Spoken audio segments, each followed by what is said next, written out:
Hello, welcome back to Monster Prom. Last time we got rejected, so this time let's try another route and see if we get better results. Yeah.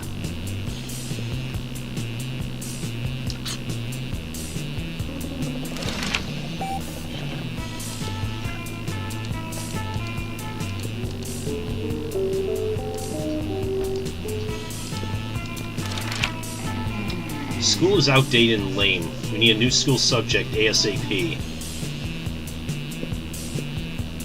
How to correctly punch a crocodile without terrible consequences. Turning people into your puppets through emotional warfare and deception 101. Critical thought. I mean, damn, this country could really use a subject like that in schools. Yeah. You're elected president for a day. What's the first law you pass? $1 bills will now include a picture of me and the inscription, "Beware, too much awesomeness." My presidency might last a day, but my fame will last forever. Trivia fact, presidents don't pass laws, so is this a trick question, or are you just being an idiot? You can deduct taxes by writing sonnets instead. Amount of taxes deducted are calculated based on the beauty of the sonnets.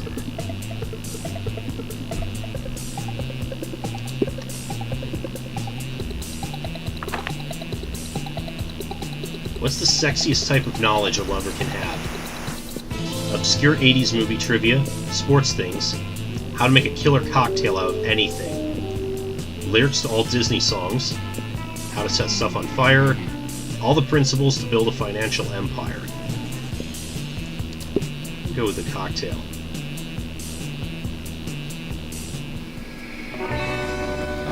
So the way that does that give us an advantage for trying to go for Polly?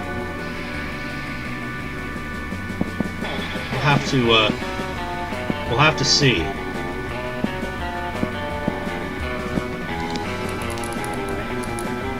Spend some time on the library's PCs, sending malicious spam emails in the hopes of stealing other people's money. Doesn't sound very nice, but who's really the one to blame if they respond to such a blatant scam? You lose 10 karma, which isn't a stat in this game, so who cares? And you gain 2 money. You spot Liam and Polly talking about a party or something. Parties are cool, so you decide to join them. Look, if you don't want to listen to me, that's fine, but inviting everyone to the party on Facebook is going to make it seem unbelievably lame. But if I don't make a monster Facebook invite, nobody will know where to go or what time to get there. We'll get like 6 guests. But they'll be cool guests. A good party's all about exclusivity. No way! A good party's about getting hammered with a bunch of people who won't remember what you did in the morning. Let's just agree to disagree on that. I like how he's wearing this big sun hat, so he's the vampire guy, so that he's shaded. Or we could ask our friend here to resolve this for us. You, what do you think is the best way to invite people to our party? Okay, here's what you do. You hand letter 3 flyers with the party info and then hide them in the bathrooms of the 3 coolest coffee houses in town. Whoever finds those invitations deserves to be at your party.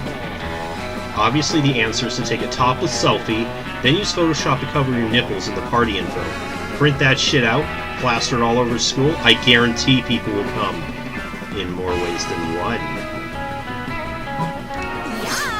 It's amazing! I was thinking of doing something similar for that MFB page, but they don't allow nudity. But printing out flyers, it's so retro, I love it! Selfie stick, where's my selfie stick? You saved the date and got Polly to go topless? You're the true hero of our time. You gain +2 fun and +2 boldness. Alright, we're off to a good start, I think. Sure.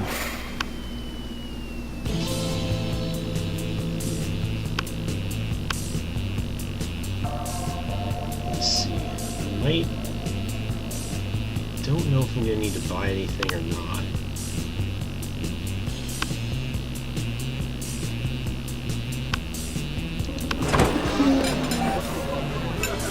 Vera's about to lift a glass of scotch to her immaculately painted lips. You can drink whatever at this school, apparently. When Miranda screams. Stop! Don't drink that! What? Why not? The scotch costs more than most cars. Has your taster tried it yet? What taster? You don't have a taster? What if your drink is poisoned by someone jealous of your good looks and royal title? Listen, Mary, I only drink 4 things. Scotch, red wine, the tears of my enemies, and straight-up poison. You drink poison on purpose? Miranda, my hair is venomous snakes. You think poison actually harms me? Well, you should still have a taster. What if someone puts really spicy hot sauce in your drink? Or poison? Ugh, what do I have to do to get you to drop this? Simple, hire a taster! Fine, any volunteers? This might just be the big break you've been looking for. You raise your hand, and when Vera picks you, you drink all her scotch, enraging Vera and delighting Miranda. Pretend to be poison, terrifying Miranda and amusing Vera. Shoot Vera a wing. Take the tiniest sip of her scotch, and then... No, stop vomiting! How will you be able to taste for poison if you're too busy foaming at the mouth and vomiting? You fool, he's poisoned. Run and tell the authorities before this poor sap's face melts off or something. Oh dear, oh my, I'm no good in crisis situations. Curse my uniformly pleasant childhood. Miranda faints with the utmost drama. If there's one thing princesses are good at, it's feigning. That was hilarious. I should put poison in my scotch more often. You can stop vomiting now, by the way. She passed out. Oh, do you need the antidote? Alright, here you go. I guess I should have let you know the scotch was actually poisoned. Oh well, how about we get ice cream to make up for it? Your stomach's still too weak for ice cream, but you're never too sick to spend some quality time with Vera.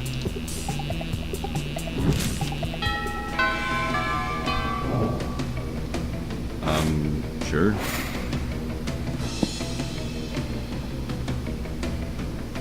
So far, things are going pretty good, I would say.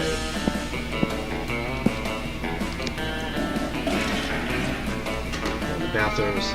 Some people want to watch the world burn. Give 0 shits, but gain 2 boldness. We spot Vera and Polly discussing something. You gotta get in on this conversation. It's bound to be something nasty. Hey! What? Are you going to that party tonight at Dale the Mummy's crypt? The dog star is aligned with Venus or something, so his parents are beings of pure energy for the weekend. He's got the place entirely to himself. I might stop by. Yeah. Okay, so listen, Scott's gonna be there too, and I totally want to spike his drink. Not bad. Now I'm interested. What are you thinking? Laxatives or Viagra? Ugh. Gross! I was thinking something fun like shrooms. Mediocre. Shrooms won't even dissolve in his drink, you idiot. You there, back me up on this. What do you think we should put in his drink? Yeah, make it something fun, like shrooms. Moonroot. It induces werewolf transformations. He'll be a literal party animal. You want to make him a laughingstock? Use that flower that makes a person fall in love with the first thing they see. We can make him fall in love with a chair or a houseplant. Ooh, that sounds fun. Oh, you mean love and idleness? The one the fairies use on each other whenever they're having an argument? I think I chose badly again. I can't think of anything more perfect. I'll have my man in the Fey realm send over a case of it. But the next day... You couldn't have given me some kind of signal? Anything? Dude, I didn't know you were going to be coming down the stairs right when Scott opened his eyes. Oh dear. That backfired, didn't it? And I definitely didn't know he would fall in love with just your leg. Oh my. I mean, I've had my leg hung before, but to completely ignore me while he was doing it? I know, rude. Well, it's not really his fault. He's just a big dumb werewolf after all. So pathetic. The real blame lies with this idiot. Ooh. Damn it.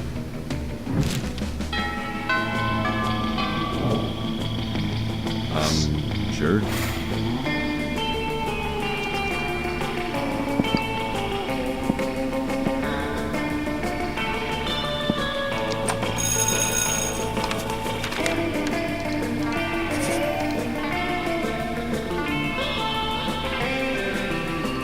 See Vera looking at her phone. She's obviously pissed, so you decide to go talk to her. Not another dick pic. I mean, I know that's what you got to expect when you look as stunning as I do all the time, but still, not fond of dick pics. Not at all. When are guys gonna learn? Dicks look gross. Sending me a picture of your dick is not a treat for me. I'm not gonna frame it and put it on my wall. I'm gonna put it on a folder called Sad Losers and then delete the folder, and then I'll probably set the phone on fire just in case. Hey, you're pretty unpleasant, right? Help me figure out what to say to this guy so he'll stop trying to make me look at his wiener. Go for the burn. Sorry, but I'm having a hard time seeing anything. Does your phone have a zoom function? Or maybe a microscope attachment? Ooh, I like that one. Destroy his life. Photoshop all the pics onto a silly-looking monster. Make it the star of a weird kid show and make millions with it. You'll make a joke out of him, become rich, and you'll own the copyrights to his dick. Ooh, she'd probably be into that. No! I am striking out with her big time. So your solution for this is for me to make a career out of it. You do realize you're basically making it so I have to spend the rest of my life depending on this fool's dick. And if I get lucky and he doesn't send me anymore, I'd need to start asking for them. I would be financially married to this dude's dick. Does that sound good to you, genius? Goodbye. You might guess to go marry his dick yourself. Huh, that definitely backfired. Next time, let's try not to mix dicks and kids. Doesn't seem like a smart move. Damn it.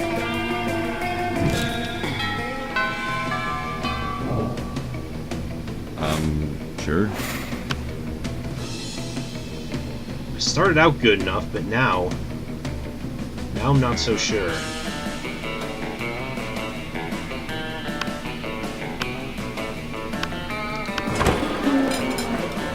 Find Polly and Liam not eating as usual, you know, because they're undead. You know, the food in this cafeteria really is atrocious. It's hardly even worthy of my Instagram.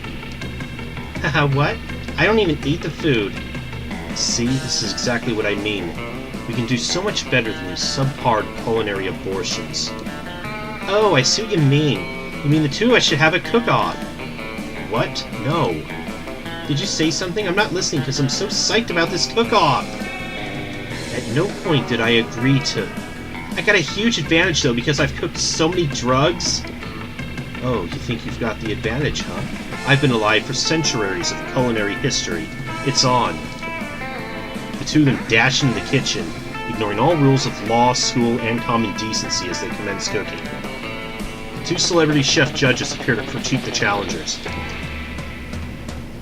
I think they're both equally horrible, says the cruel British judge. I think they're both equally marvelous, says the overly nice British judge. Both judges turn to you. What do you think, tiebreaker judge? Whose meal truly is the cat's pajamas? Liam's, because I think that glass jar of fresh human blood really goes with the parsley he sprinkled on top. Polly's, because she literally just made a pair of pajamas for a cat. That sounds cute. What's unbelievable? That's not even food! What isn't even food? That pile of yarn you're knitting in that frying pan that's clearly a set of pajamas for a cat. Oh, it was supposed to be food? Sorry, I forgot what we were doing. Yes, it was supposed to be food, and yours obviously isn't. Oh yeah? How come it won the food contest, huh? Well, because... Yeah, that's what I thought. Catch y'all later. I gotta go find a cat to put these pajamas on. Later, you run into Polly again. She lets you pet her kitty. If you know what we mean. Wink, nudge. It means you get to pet the cat to put the pajamas on. What'd you think it meant? Oh. Oh, I love this game's writing. It is so good. Sure.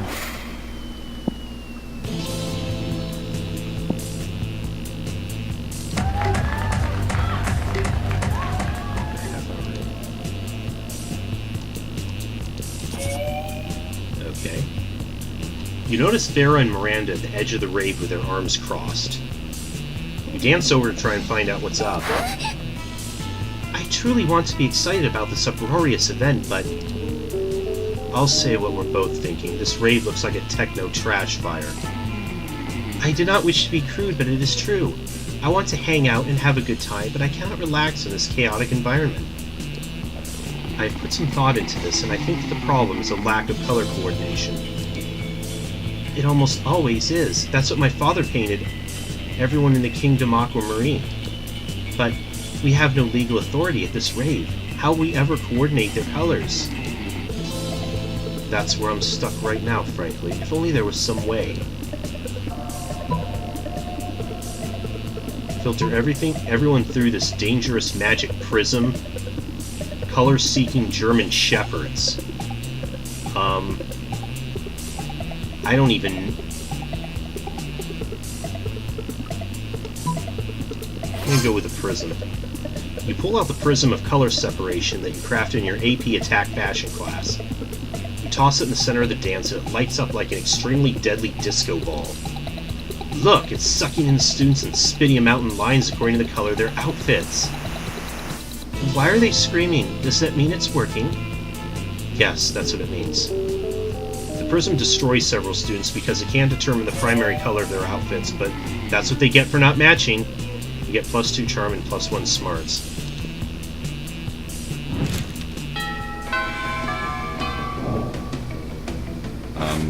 Sure. Alright.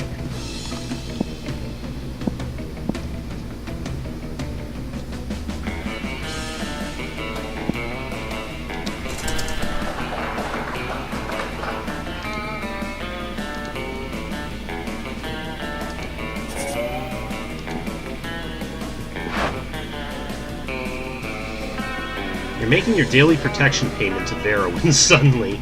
Greetings. Everyone, stop what you're doing and look at my majestic visage. The interdimensional prince muscling in on my territory, are you? Not at all, my darling Viperess. I'm here strictly in a business capacity. Business, you say? I'm all ears. Except for my snakes, which are all tongues and teeth. It's simple economics, my love. You're an aspiring crime kingpin. I'm a prince. I propose a merger. A merger of our resources, our minds, our bodies, and our spirits. Not bad. Interesting. Oh noes. Vera's getting out her calculator. She decides this merger is financially viable. Good luck asking her to prom. But how will you undermine Vera's confidence in the prince's financial status? Replace all his gold with fish. Steal all his money with your high-frequency trading algorithm, Carl.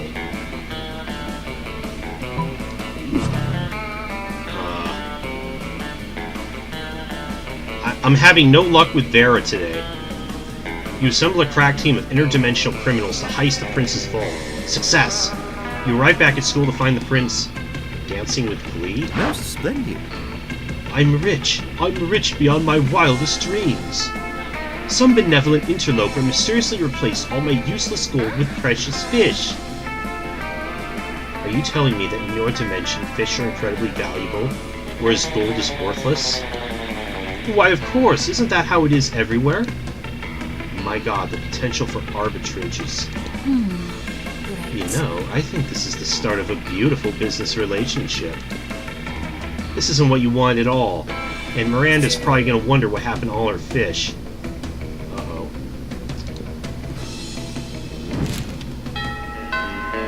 Striking out big on this. Sure.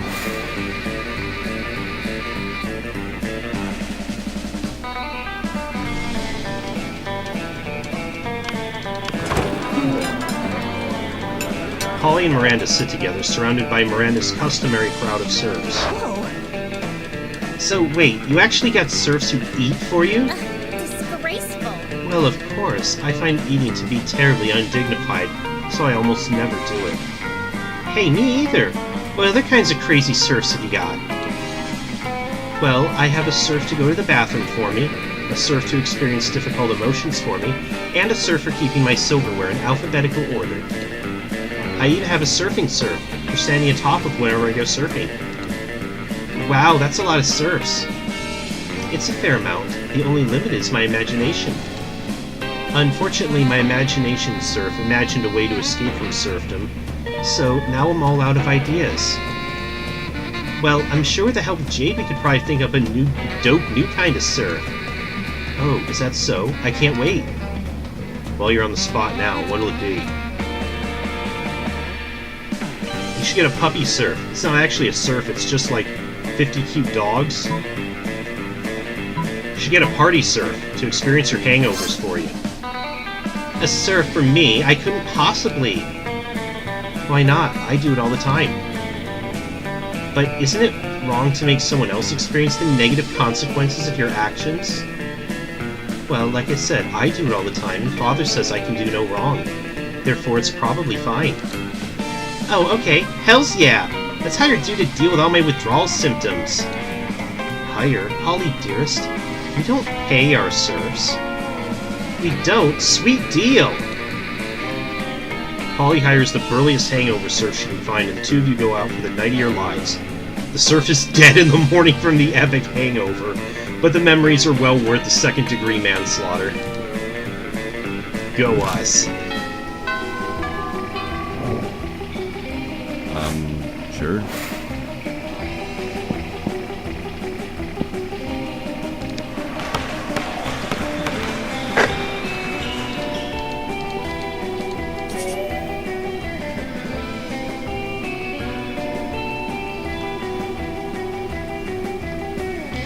She looks ready to party. There you are, my favorite party favor besides ecstasy. You ready to get crazy? You indicate through a heart-stopping glow stick maneuver that you're indeed ready to hit the clubs. The clubs? Not tonight, boo. Tonight we're gonna engage in my favoriteest pastime. Party crashing! I just love crashing parties and making them go wilder and crazier, you know. Tonight we're gonna crash this totally sweet baby shower I just heard about. A baby shower? And knowing you, I bet you got some killer ideas for how we should crash it. Nothing amps a baby shower like extra babies. Literally crash into the party, like with a boat. See, this is what I come to you for! Toot toot! All aboard the party boat!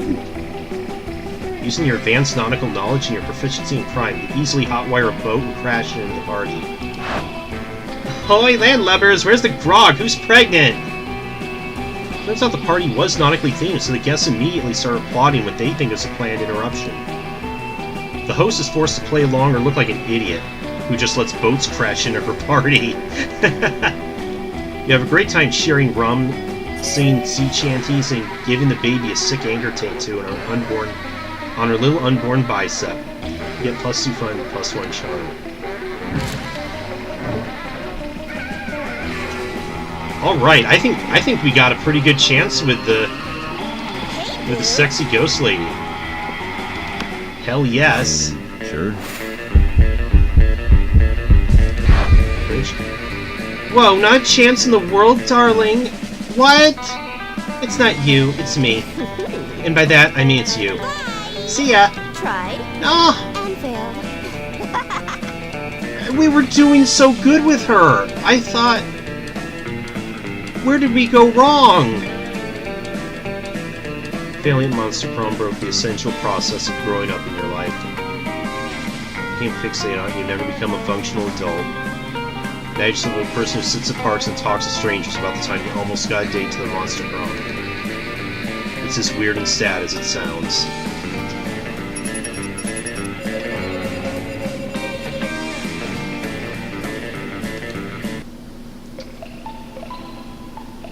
Well, what the hell then?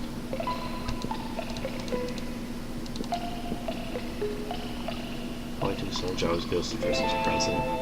So, you know, it was summer. Damien Love fired to the very end. Unfortunately, that wasn't a super legal affair, and he ended up in prison for arson. Fortunately, prison was flammable. Miranda got a job at being princess of her kingdom, which it was actually kind of her job already. Well, you surely don't see her complain about it. What did I do wrong, though? Was it... Do I have to get... The only other thing I can think of is... I need to get, like, my stats to a certain level. Because otherwise, it seemed like... It seemed like all the previous cutscenes we were having with her ended up going pretty favorably.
Well, I guess we'll have to give it another go next time.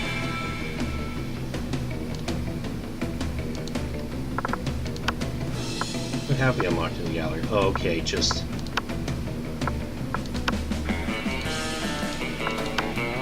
basically just projections and different variations. Yeah.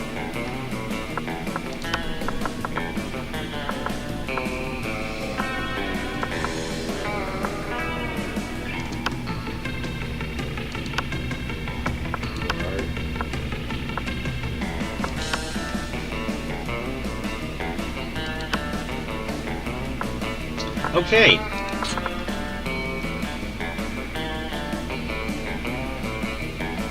Next time we'll see if I have any better luck. See you guys later. I'm playing a game.